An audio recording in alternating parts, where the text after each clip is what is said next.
Because I'm not wearing pants. Just kidding. Hello, everyone. It's Shane Kanto, your Wasteland reviewer, and welcome to the Wasteland Vintage Roadshow here on the SPDM Crew Podcasting Network. And this is my monthly show where, I pick one of my favorite movies and, just gush about how much I love it with a guest. And joining me to talk about a vampire mockumentary horror comedy, it is my buddy Rowan. Rowan, thank you so much for coming on. Hello, Shane. It's absolutely a delight to be here. And just to give listeners a peek behind the curtain, before we recorded, I asked Shane completely earnestly if I had been on this Wasteland show before. And so it is my pleasure to to make my first appearance on the Wasteland Vintage Roadshow podcast. Absolutely. And the funny thing is, I didn't answer Rowan's question when he did ask that, and I can confirm he has never been on the show before. So Yeah. Sooner there or you go. later, I'll hit each one. It just might Yep. take a while. But Rowan and I used to host a show together, uh, Rowan in the Wasteland, and we have collaborated many, many a times. And we're good friends, and we've met each other in real life. And Crazy. that's Multiple times. Yeah. So that's pretty cool in the context of, doing all these podcasts and stuff like that. But we are here to talk about what we do in the shadows. And now I had rights and licensing. I would cue the theme song to this because what a Yeah. jam, what a vibe it is. But alas, I do not, and I don't want to get sued or have this taken down. So, but this is a mockumentary setup directed and written by Taika Waititi and Jemaine Clement. Apparently one of my celebrity lookalikes, if you ask people. I see It it. is Add the, especially with the facial hair. I think that would really throw things into perspective. I think a lot of the times it's like my sideburns, my mutton chops, but Totally. and maybe if I were a Kiwi. But we have Viago, Deacon, and Vladislav. Are vampires who are struggling with the mundane aspects of modern life, like paying rent, keeping up with the chores, and trying to get into nightclubs and overcoming flatmate conflicts. So, yes, the whole entire shtick of this original short film turned into a feature-length mockumentary is, but what if vampires had flatmates, roommates? What if they had to deal with, who's going to clean the dishes with all the blood all over them and all that fun shenanigans? But before we dive into this particular vampire film, Ron, what are some other vampire films that really stick out to you that are some of your favorites? I mean, the cool thing about the vampire genre, or I guess subgenre, is that it's pretty much evergreen. Like you can Mm, always do something new with it, and the character and I guess the metaphor of like vampirism can kind of be transmuted to any situation, anywhere, anytime. Like it is kind of a perfect concept. And so I really love, I mean, Sinners is the obvious recent, um, one to shout out because that one is I just saw it again in theaters last night and it was my ninth nice. time, which is like so Oh I my. rarely see a movie that many times in general, but in the first Yeah. year, seeing it 8 times is, crazy. But Sinners, of course, Nosferatu, both the original and the Robert Mm. Eggers version. A lot of the vampires movies I tend to like are kind of like folky vampire movies, like Yes. not as much. There's the from there's the Sinners and From Dusk Till Dawns of the world, and there's also Mhm, like like Let the Right One In, mhm. Dracula, like Kronos, like these more lofty movies that are a little bit more dramatic and have like I guess bigger ideas. Yeah. That makes it sound like the other movies I mentioned don't have big ideas. They do, but they're not as they're more interested in exploring like the nuances of what vampires are and like what they want as opposed to just like throw a bunch of characters into a bar and then put a bunch of vampires in there and say fight each other, Yeah. which is very fun in and of itself. But yeah, I mean, I could go on and on and on, but like the classic Universal monsters are I think, not even the best, but like the picture perfect, like here is what this genre is at its very core. And that's why, we'll get to talk to more about what we do in the shadows. But Yeah. I love that movie kind of honors like pretty much every sub genre, even within the vampire Mm, realm. absolutely. And I'm looking over, I had just received a Count Orlok pop vinyl figure Hmm. for Christmas, the Robert Eggers version. So I got my Hmm. Bill Skarsgård big mustache, looking like a Eastern European lord. And he's like, "We will be us." And just like that, I love that movie. And that movie Hmm. blew me away, and Sinners blew me away. So we're eating good We recently are. when it comes to vampire films. And it's so funny that we're having this conversation. Literally, the week we're recording this is the week that Dracula, the new Luc Besson adaptation, came out in theaters, which Yeah. For better or for worse. I I'll know give you you a weren't a hint. big It's for worse. I know you weren't a big fan based off of what I saw in Letterbox, but like it's a weird movie. And like Very. it's such a let's make a quirky gothic romance out of Dracula and kind of Yeah. like not have a lot of the other things that go into this. It's like if they made Bram Stoker's Dracula and only focused on the romance. And And instead of being like sexy, husky Gary Oldman, he's like wimpy, like trying Caleb to, Landry like Jones. Caleb Landry Jones trying to make himself like look like this epic. Just a very brief tangent. I saw this movie sight unseen. I was visiting a friend in Paris last Oh, summer, and it had just come out, and well, that makes it was sense. a French movie in English, and so we were like, this doesn't have a U.S. release date yet. Let's go see this. Like it's got to be Yeah, fun. And there was like nobody else in the theater. We went and we were just laughing the entire time because not only does Dracula sound like Gru from Despicable Me in this movie, he inexplicably has an army of CGI gargoyles that yep. we never get any explanation for. Minions. And yeah, exactly. The Minions. There are too many parallels for Despicable Me, but honestly, I kind of respect the swing that movie takes. But like it's kind of just like an inferior version of the Coppola one. Well, and that's the thing too. We've gotten so many adaptations of Dracula. Like Yeah. the Bela Lugosi 1931 film is turning 95 this year. So like Mhm. this is it's almost 100 years old.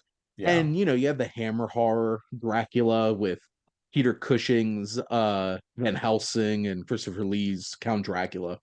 But like I'm a big fan of vampire films, I think, and I love Blade. So like I love the first Mhm. Blade movie and Blade 2 from Guillermo del Toro.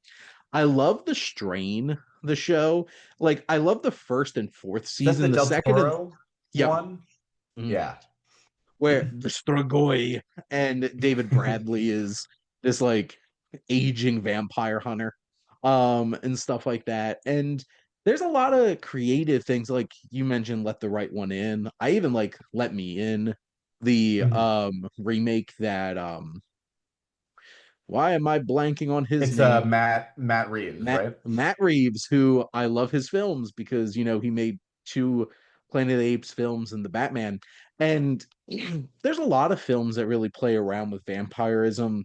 And there's a while there where Twilight was like the pop culture vampires going on, and it's just like, Mhm.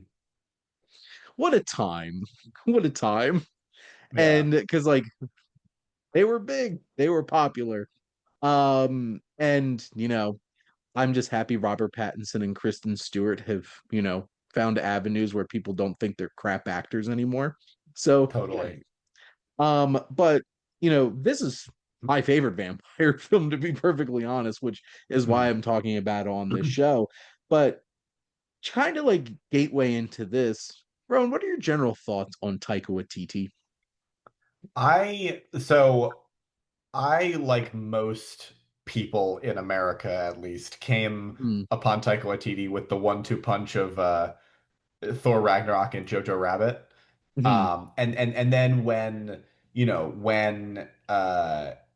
when those were coming out, I watched, his other, pre stuff like What We Do in the Shadows and sort of like became acquainted with him as like a comedic voice, which is, obviously how he started.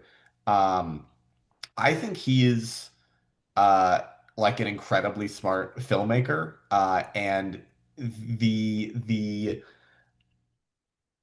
I haven't seen Next Goal Wins. I saw Thor: Love and Thunder, of course, and yeah. I feel like he is one of those directors that works best outside of the studio system. And I think Mhm. Thor Ragnarok and then Jojo Rabbit, I'm not saying he got lucky and he like and those are the movies that he can't, like that he's not equipped to make. But I genuinely think that he just is more equipped to make smaller scale stuff. Mhm. But that being said, Jojo Rabbit is one of my favorite movies. I love Jojo Rabbit. I love Thor Ragnarok. It's, in my opinion, one of the best Marvel movies. And there is so much, and like clearly both of those movies are his. And I think that that's also really like a very notable thing about him is that like his voice is extremely um distinguishable and recognizable. Mhm. And not just because like he acts in his movies and so like his voice is his literal voice His is also literal very voice is recognizable. also.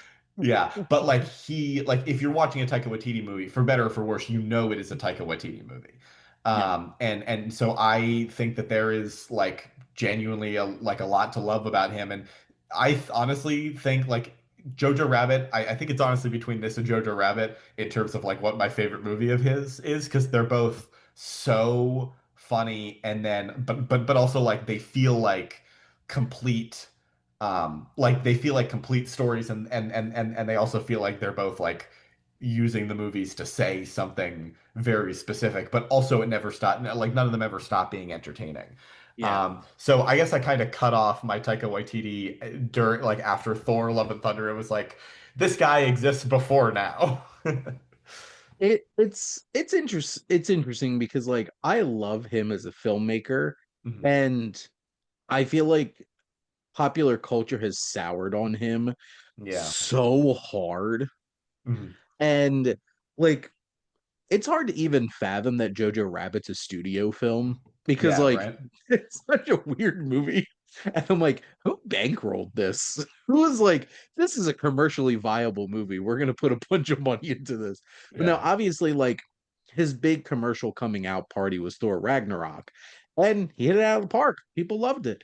And I believe there will be a time we find out a lot of details about Thor Love and Thunder and how much of a butchered movie that is, Yeah. because you can't watch that movie without realizing they definitely cut tons of film out of it, Mhm. because you could just feel it in the editing.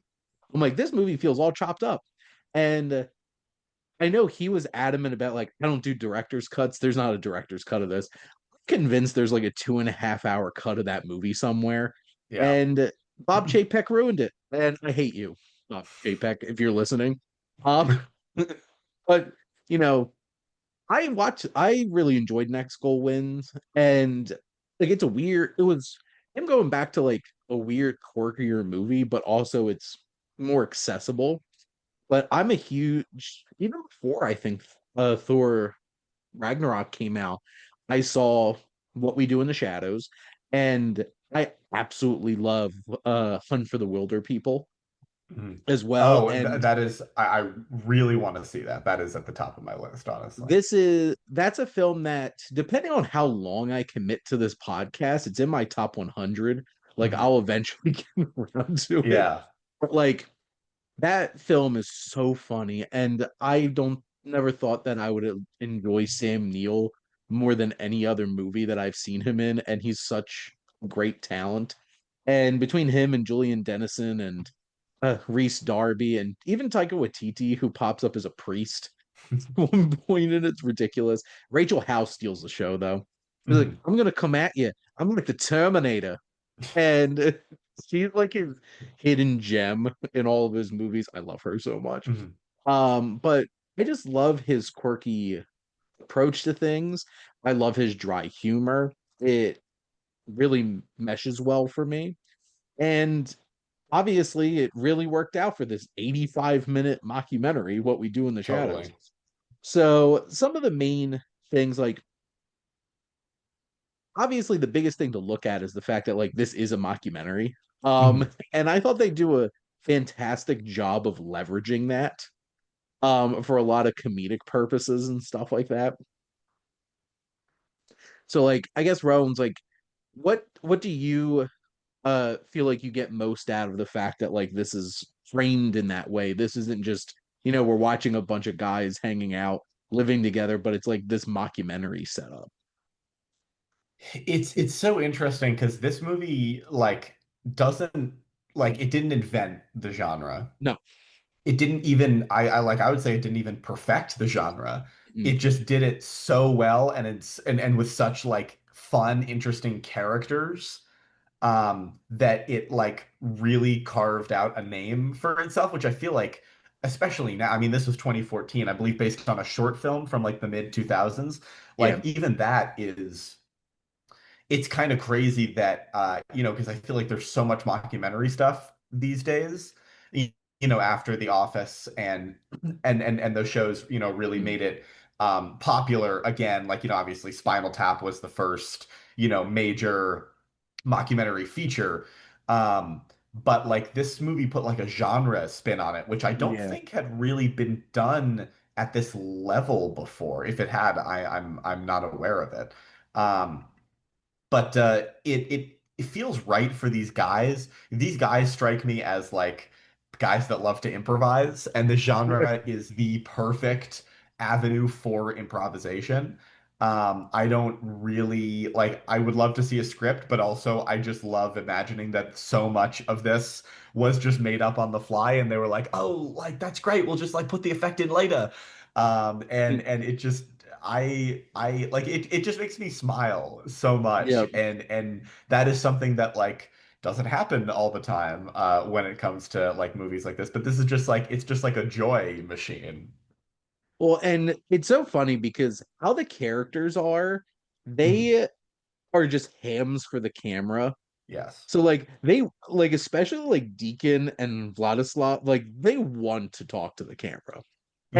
And they because like Deacon's the cool vampire. And or at least he thinks he's the cool one. Yeah. And Vlad is just like this unhinged twist on Dracula. And he's like, you call me Vlad the Poker. And just like all of the interactions with the camera between them is so much fun. And even like Viago's so earnest as he's just like telling his love story to the camera and trying to like present his silver locket. It obviously he can't touch because he's a vampire. I love how they intersplice like the paintings and all those kinds of things, especially anytime they mention the beast. And it's like, whoa. With the cuts to like the old paintings and stuff. That's one of the best gags, and the fact that they finally reveal it's just he's a female vampire. He's just like trying to make her out to be this giant monster. It had been long enough since I'd seen this that I totally forgot so much of the specifics about this movie, like who the Beast actually is, and the fact that the opening theme song is the same as the opening credit song for the eventual show, which I'm sure we'll talk Yeah. about. But like it really is just like I cannot think of a way that this movie could be better and more enjoyable than it already is, which I feel like is increasingly rare when it comes to like movies these days.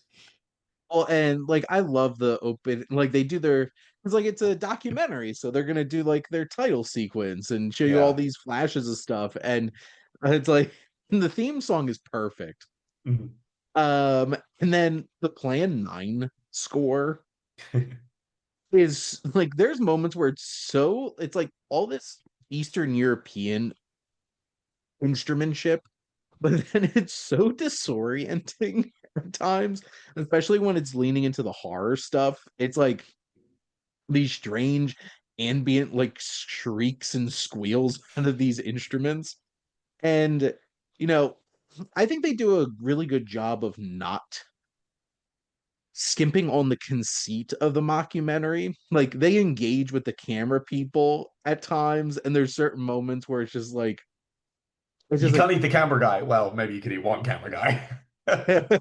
what's it like you brought like pointing at the camera people. It's just like, oh no. Yeah. And it's like I think the from what I heard, the original conceit of this was what if vampires were dumb?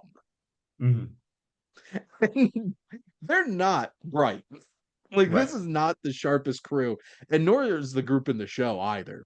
Mhm. And the fact that they keep getting into all these shenanigans and stuff like that, it's so much fun.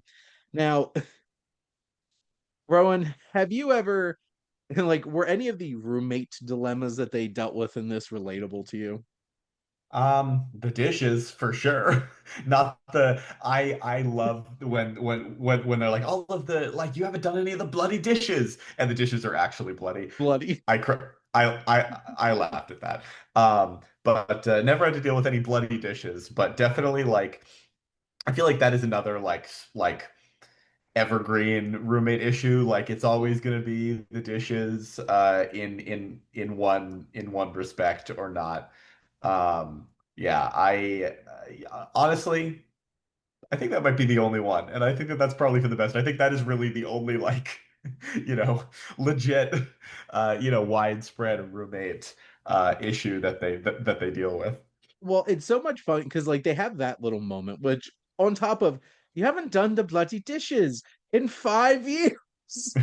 They look at it and it's like piled to the ceiling. Yeah, The fact that they have a chore chart is hilarious. yeah, Um, I am the Viago character in my friend group. I am the one trying to like keep things together yeah.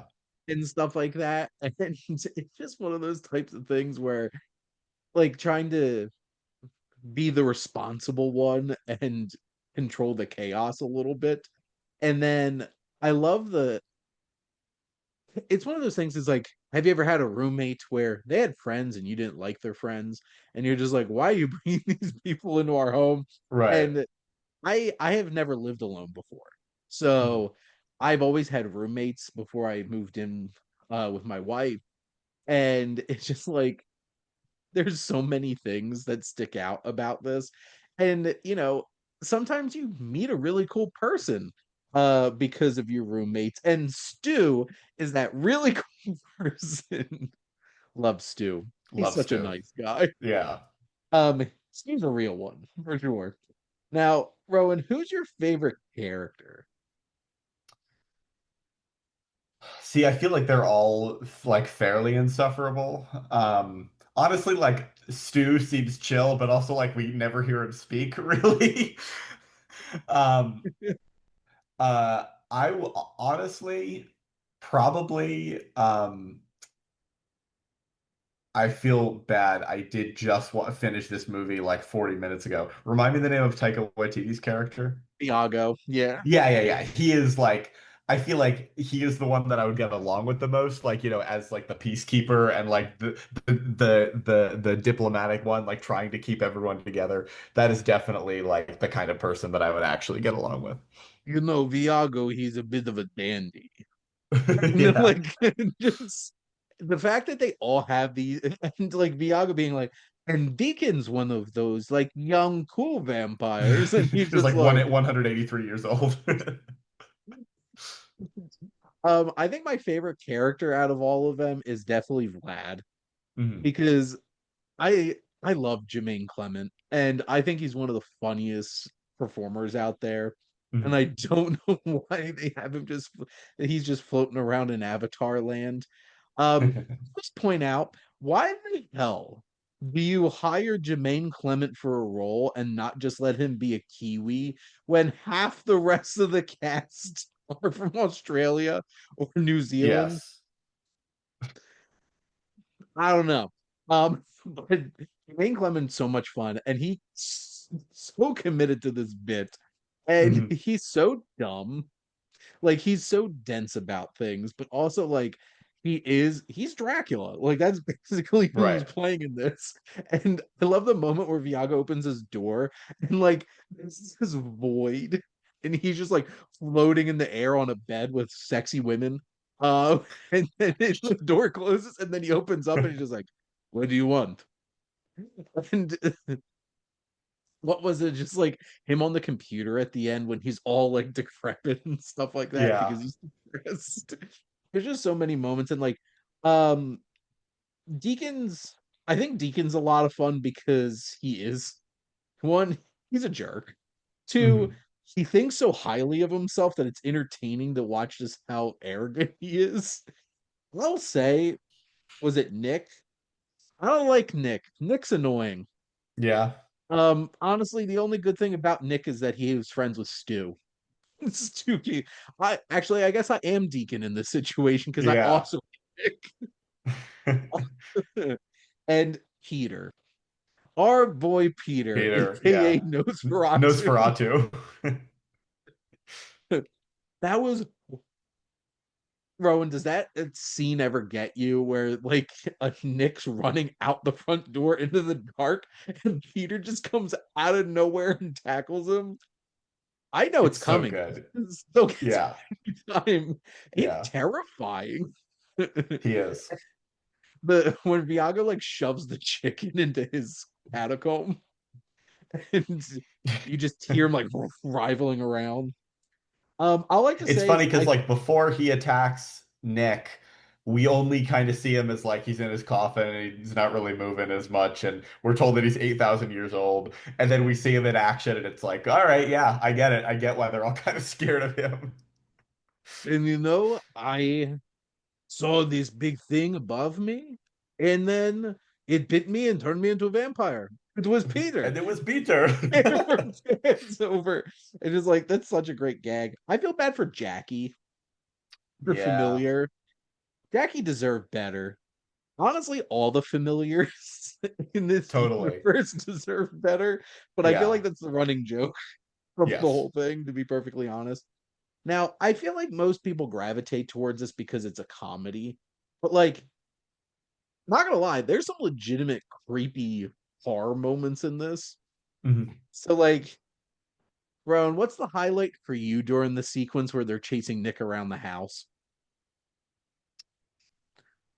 Yeah, I always the image of Jermaine Clement's face on the cat, it pops into my head maybe one like a couple of times a month. And I always it's so funny. It's just so silly. And like it must have been so fun to be on this set. Just Yeah. so fun to be just like riffing and being like, "Oh man, what if this happened? Like what if you turned a corner and your face was on a cat?" It just like it's so good. I love the any scene with the werewolves is hilarious. Werewolves, not swearwolves. Um, What are we? Hey, what are we? Werewolves, not swearwolves? yeah, I love Reese Darby. he's He so is funny. he is a he's a global treasure. He is Mhm. not just a treasure for the island of New Zealand. He is a global treasure. It's like, Ron, have you ever watched Flight of the Concords? I've watched one episode and I want to watch more. I've heard like season one is the real like what's worth watching, and I will watch it eventually for sure. Well, because he's their like liaison at the office for New Zealand. So he's Mhm. like, it's like Jermaine present, Brit present, Murray present. All right, time for a meeting. And like he's one of the recurring supporting characters in that. I And love I it. love that show. And I listen to their music on a regular basis. And Reese Darby, the werewolves are like my favorite part of this movie, to be perfectly honest. It's not because I am one.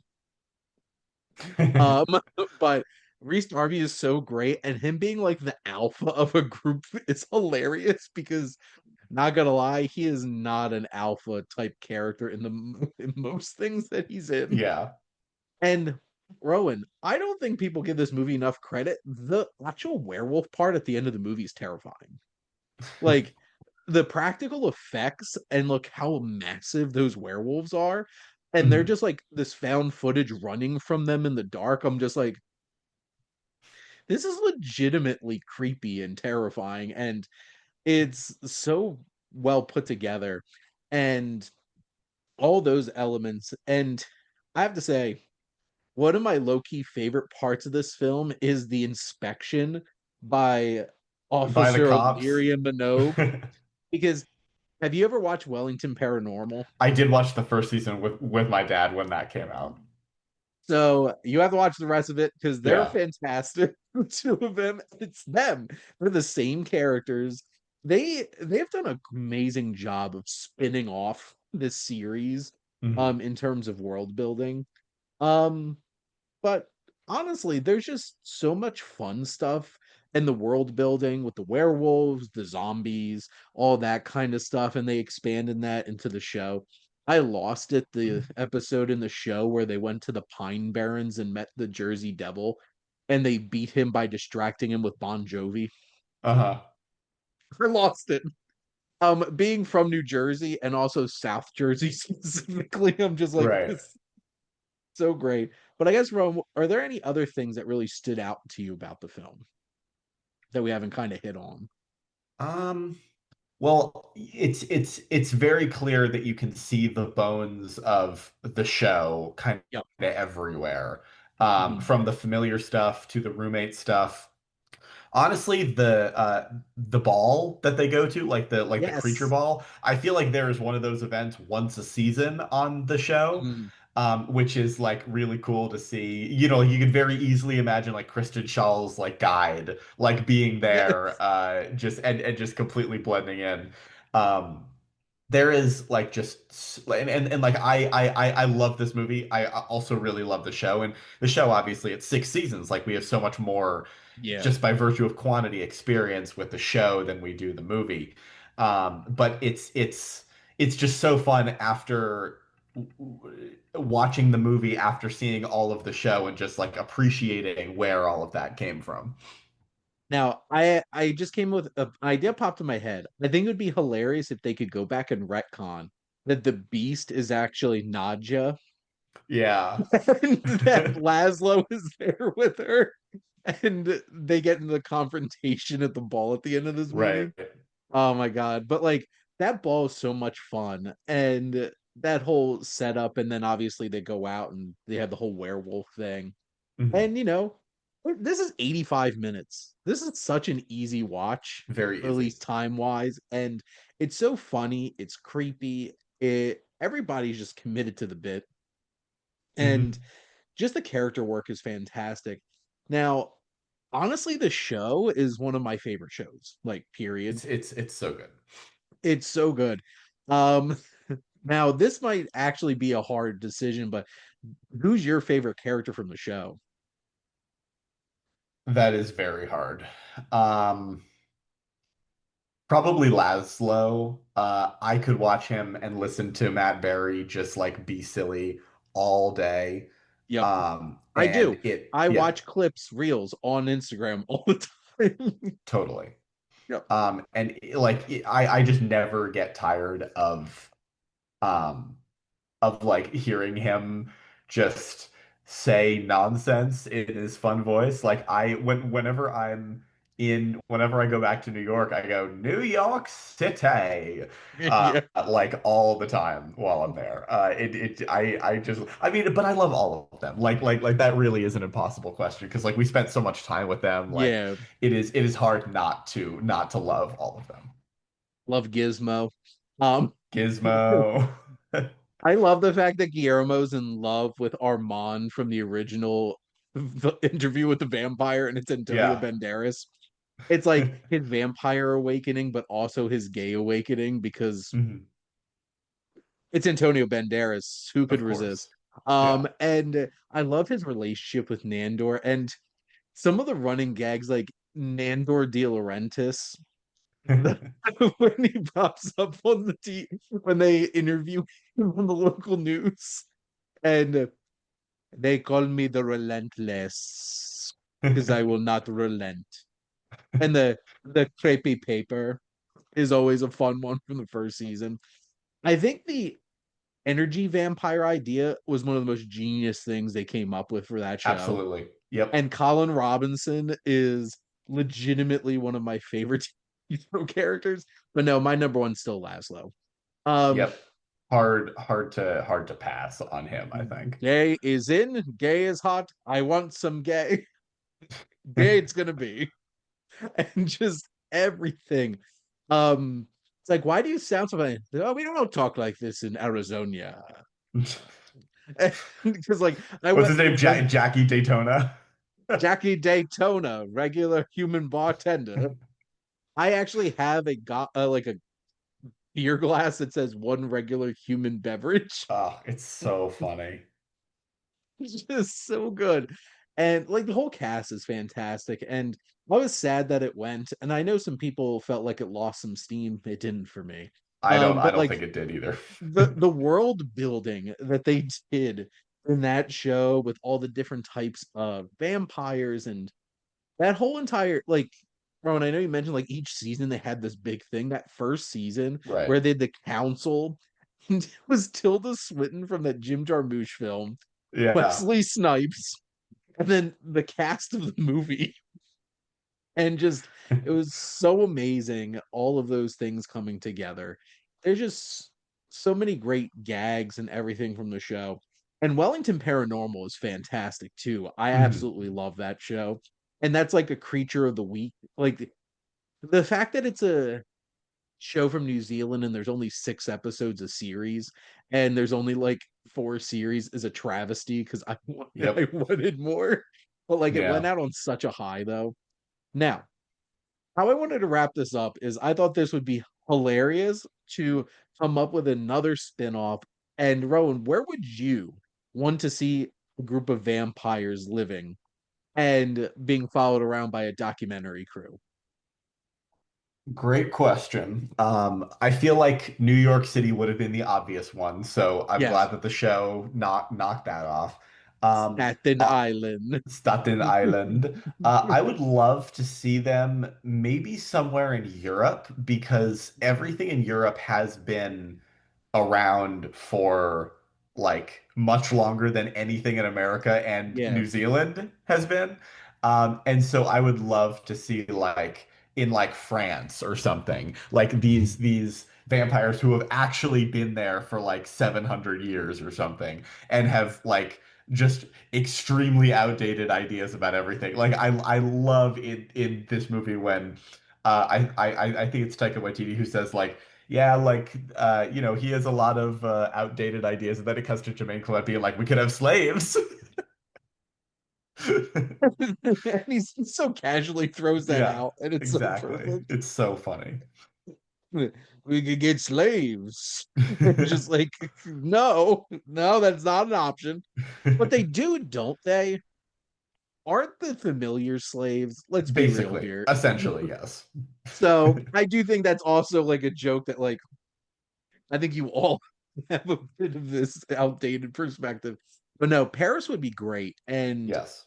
I would love for them to like connect it with like Interview with the Vampire and have like the whole entire like um the the theater troupe kind of thing going on. That would be really cool. Would there be any particular actors that you would 100% want to see in this series and have added to this? I feel like it would be most fun to have like if it was in Europe a mix of actors who Yeah. are from that area of the world and some actors who are not. I would honestly like to see like a younger like one of those like up and coming stars Okay. be in a show like this. Like I don't I Like feel like Timothy it's Chalamet? I mean, he Yeah. would never in a million years do anything like that, but like something like that, yeah. Like I feel like that would be great. I feel like Jenna Ortega would be too obvious, but I think she would do a Yeah. really good job with a character like that. Yeah. Um, and yeah, I'm trying to maybe see like the problem is like with this generation of actors, like they are extremely famous.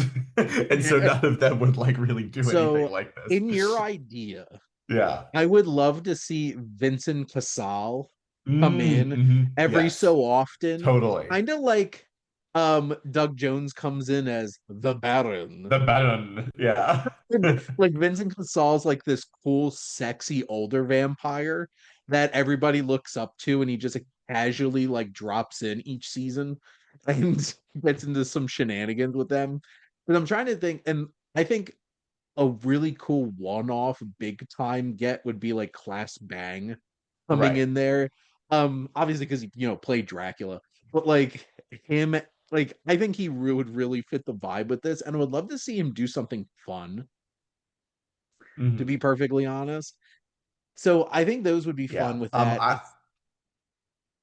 I would also like Omar Sy, who is in Lupin Oh and my The god, Untouchables and stuff like that. I think he would be 100%. fantastic. Yeah. Yeah, and he could be like a like kind of like a more regular role, but like fill a similar like to the Vincent Cassel, be this like very confident like sexier vampire that like these younger vampires are like aspiring to be more like. Oh, I want mine to be in Philly Yeah, because love it. obviously I have a close connection to Philly, and I think it would be hilarious. And they would have to be like, there would have to be at least one scumbag character, like somebody like basically Yes. ripped out of Always Sunny. And I'm not saying like, I would also like to see it cross over with It's Always Sunny, because I think they would be crazy and bold enough to do that crossover. Because obviously the show's going to be on FX Mhm. anyway. Um, I think it would be so funny. Yeah. Some actors that I would love to see in a series like this. One, I think Zach Woods would be hilarious to Yes. pop up, um, as like a regular character, as just being like the weird, awkward one. I think would be Hmm. really funny. I think like I feel I'm trying to think of some comedians and stuff like that. They got a decent amount of them to show up on What We Do in the Shadows, the show, They which is did. really cool. Especially But like like, anyone who's kind of ever played a vampire.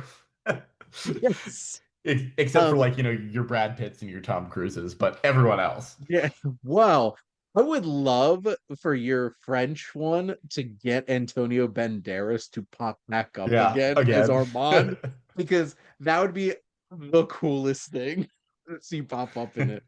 But no, like I would love to see like the vampires go to like a night game at the Phillies or something like that Yeah. and get up into baseball shenanigans. All kinds of stuff like that. I'm so hyped up on Abbott Elementary and It's Always Hmm. Sunny doing all the Phillies stuff. Yes. Um there would 100% have to be somebody from the era of the founding fathers who knows like all the Philly stuff. And I would love it for them to have like twisted true stories about like, yeah, you thought Ben Franklin was this. You've never been to Yeah, one of his parties or something totally. like that. Yeah. I think that would be really funny. And I'm trying to think. I would want them to be like an older character. My Mhm.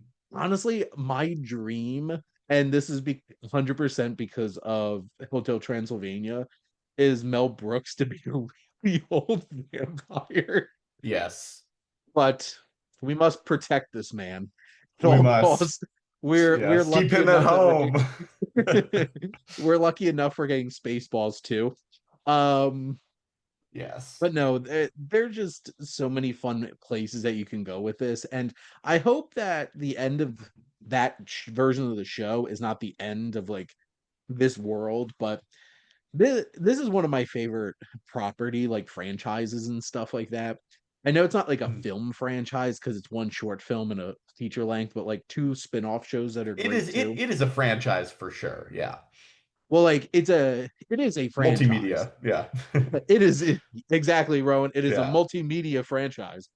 Um, but it's just so much fun.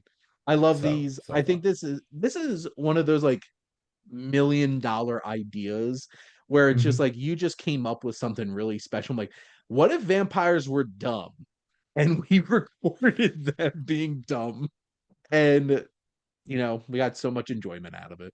Yeah. But Rowan, So silly. thank you so much for coming on and you know talking some doofusy vampires with me. Anytime. I love this movie, and I'm glad you're doing this series of your favorite movies because you have good taste and you like good movies. Well, So thank you. And yeah, I honestly, yeah. this gives me an excuse to just watch my favorite movies every There month. you go. Yeah. So, and that's always a nice thing. I'm getting to have that excuse. Mhm. For next month, I will be talking about something dark and I guess kind of funny. It's A Clockwork Orange. And I'll Yay. be Laugh joined riot. by uh, a riot. I'll be joined by my buddy Matt Williams, who has part of our movie club and certainly has been on my YouTube channel for years at this point. But I'm looking forward to that. It's not exactly a movie I'm like, oh, I can't wait to rewatch A Clockwork Orange, because it's so much fun. But it's still Yeah. a really twisted exploration of human behavior, and all kinds of fun stuff like that. But yet again, Rowan, thank you so much for coming on. Of course. Thank you for having me, Shane, as always. And thank all of you for listening. Make sure to like, comment, and share on this episode. What is your favorite vampire film? I know so many to choose from. And make sure to follow or subscribe wherever you listen to your podcast. The SPDM Crew Podcasting Network is ever expanding. We have so many great shows with all different types of interests. And if you're into movies, we have plenty of that for sure. If you want to join the crew by, you know, being a guest on a show like this or any of our other shows, or if you have an idea for your own podcast and want a place to launch it, please reach out to us on our website. And if you like our logo, which is my favorite logo out of all the ones that I have, it is from my buddy Joe. So give him some love. He does some great work. And most importantly, thank you as always for tuning in and supporting the Wasteland Vintage Roadshow here on the SPDM Crew Podcasting Network.